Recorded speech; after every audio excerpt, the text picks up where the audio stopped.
السلام عليكم ورحمة الله وبركاته. أهلا بكم في قناة AI Tech. النهاردة هنتكلم عن موقع اللي بيخلي استخدام الذكاء الاصطناعي سهل وبسيط جدا لأي حد، سواء كنت فنان مبرمج أو حتى مجرد مهتم بالتكنولوجيا أو الذكاء الاصطناعي.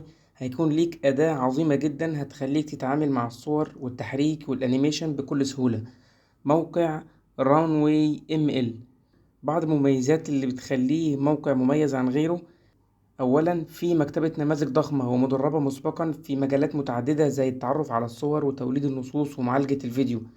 ثانيا، سهولة الاستخدام، في واجهة مستخدم بسيطة جدا وسهلة، حتى لو كنت مبتدئ في الذكاء الاصطناعي هتقدر تستخدمها بسهولة وتستفيد منها. ثالثا، العمل التعاوني، الموقع بيسمح لك تشتغل مع فريق على نفس المشروع، وده بيسهل عليك تبادل الأفكار والابتكارات بشكل كبير جدا وتعاوني. رابعا، الموقع بيدعم مجموعة كبيرة من الاستخدامات زي الفن الرقمي وصناعة الأفلام وتطوير الألعاب وتحليل البيانات، يعني يعتبر أداة شاملة لأي مبدع أو مطور. طبعا كل حاجة من دول عاوزة حلقة لوحدها نتكلم فيها، وده هيحصل في الحلقات القادمة إن شاء الله. لكن النهاردة هنبدأ عملي ونشوف نقدر نعمل إيه بالموقع الجميل ده. وكالعادة من البداية هنفتح جوجل ونكتب في البحث Runway ML. هيطلع لنا الموقع في أول نتيجة بحث، هنضغط عليه هيفتح لنا الموقع الرئيسي، نختار ساين اب نسجل بالإيميل. هيفتح لنا الصفحة الرئيسية للموقع، هنضغط على جيت ستارتد، بعد كده هنضغط على تراي ان ليتر. هنضغط هنا هيفتح لنا الصفحة دي اللي منها نقدر ندخل الصور اللي احنا عايزين نعمل تعديل عليها. انا مثلا هختار الصورة دي ونبدأ نجرب عليها. دي صورة عصفور احنا عايزين نحركها. دي السيتنجز، ودي الكاميرا. هنا الكاميرا هتوضح لنا الحركة، يعني لو انا عندي عنصر عايز احركه بطريقة رأسية او افقية horizontal او vertical. يعني لو عندي مثلا قطة او اي عنصر ماشي في اتجاه طولي هقدر احركه بالاتجاه الطولي، او بالاتجاه العرضي اقدر احركه بالاتجاه العرضي. لكن عندي طبعا هنا عصفورة بتتحرك في اي مكان، واجي اختار هنا الموشن براش، هنا الفرشة، حدد الجزء اللي انا عايزه يتحرك من العصفورة. هو بيتعرف على اللون وبيختاره اوتوماتيك زي ما احنا شايفين، بيعمل سيلكت عن طريق اللون زي الماجيك تول في الفوتوشوب. دي الطريقة الاوتوماتيك. هنا ممكن اختار لون تاني علشان لو عاوز العصفورة تتحرك لوحدها وورق الشجر يتحرك لوحده. كل عنصر بختار له لون مختلف زي اللايرز او الطبقات اللي في الفوتوشوب. وانزل هنا اختار جنريت ويبدأ يتحرك ويعمل لي الفيديو. دي النتيجة اللي ظهرت لنا، نتيجة ممتازة جدا في التحريك زي ما احنا شايفين. تحريك الخلفية غير تحريك العصفورة. هنرجع تاني نختار صورة تانية، وليكن نروح جوجل نبحث عن صورة تانية مثلا wood burning with fire، ونختار صورة نار. نسيف الصورة، نرجع نفتح الصورة تاني ونبدأ نعمل سيلكت زي ما قلنا هنا بطريقة مانوال أو بطريقة اوتوماتيك. نكبر الفرشة ونصغرها زي ما احنا شايفين، ونختار مثلا اللهب لوحده أو النار بلون. نعمل زي الدخان كده اللي حوالين النار بلون تاني، ونختار المية بلون تالت أو في لاير تالتة، ونضغط جنريت ونبدأ نشوف التحريك. زي ما احنا شايفين يا جماعة الصورة واضحة والتحريك مخدش ثواني.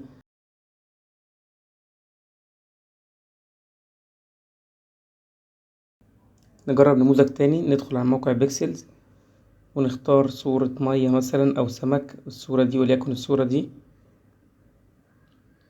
وندخلها جوه الموقع. نعمل جنريت فيديو جيت ستارتد، نختار الصورة اللي احنا جبناها، صورة الأسماك في البحر، ونضغط على الموشن براش ونعمل سيلكت زي ما احنا اتعودنا برضو اوتوماتيك براش 1. نبدأ نعمل سيلكت او تحديد على الاسماك اللي احنا عايزينها تتحرك، الاسماك كلها بلون واحد. نختار براش 2 لاير تانية نختار بيها الشعب المرجانية، ممكن نديها سيلكت بلون تاني لوحدها بحيث انها تاخد حركة تانية لوحدها، ونضغط جنريت ونستنى ونشوف النتيجة هتبقى عاملة ازاي. طبعا التحريك رائع، يعني السمك في المية وجاب سمك جديد من عنده اهو، جاب سمكة تانية طلعها منين من جوه الشعب المرجانية طلعها تحت اهي. بصراحة التحريك ممتاز جدا. نرجع نختار صورة تانية برضو، نجرب نموذج تالت. أنا اخترت الصورة دي. نختار برضو صورة عصافير على الشجرة، نختار موشن براش، نختار براش 1 بأداة التحديد الأوتوماتيك، ونختار اللون الأولاني للعصفور مثلا. نختار لون تاني أو نختار لير تانية، نختار الخلفية. طبعا ممكن نعملها بدقة أكتر من كده هتبقى أوضح في التحريك وفي الأنيميشن. نختار مثلا اللون التالت الأغصان بتاعت الشجرة، الورق بتاع الشجر، ونضغط جنريت ونشوف النتيجة. زي ما احنا شايفين نتيجة كويسة جدا وممتازة.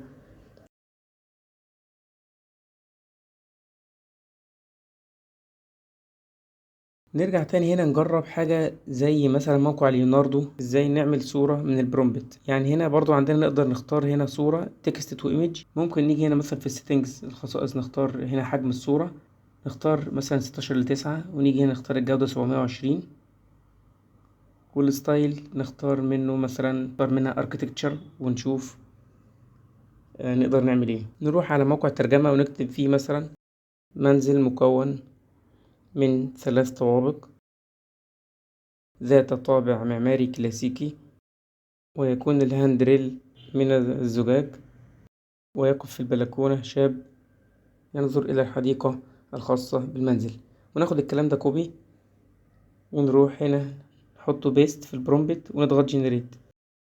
طبعا طلعت نتيجة مودرن مش كلاسيك خالص يعني بس طبعا حاجة جميلة مرسومة وكأنها مرسومة ببرنامج سكتش اب للناس اللي عارفينه. بنعرفكم طبعا ان الموقع بيطلع صور عن طريق البرومبت. بس ده كان نبذة مختصرة عن موقع رانواي ام ال، ويا رب يكون عجبكم. وفي النهاية حابب أقولك لو بتبحث عن أداة قوية ومرنة تساعدك في استغلال تقنيات الذكاء الاصطناعي، استخدم موقع رانواي ام ال، هو الاختيار الأمثل ليك. يلا ابدأ ودرب نفسك أيا كان مجالك ايه وما تكسلش. لو عجبتكم الحلقة ما تنسوش تعملوا لايك وتشتركوا في القناة عشان يوصلكم كل جديد. شكرا لكم والسلام عليكم ورحمة الله وبركاته.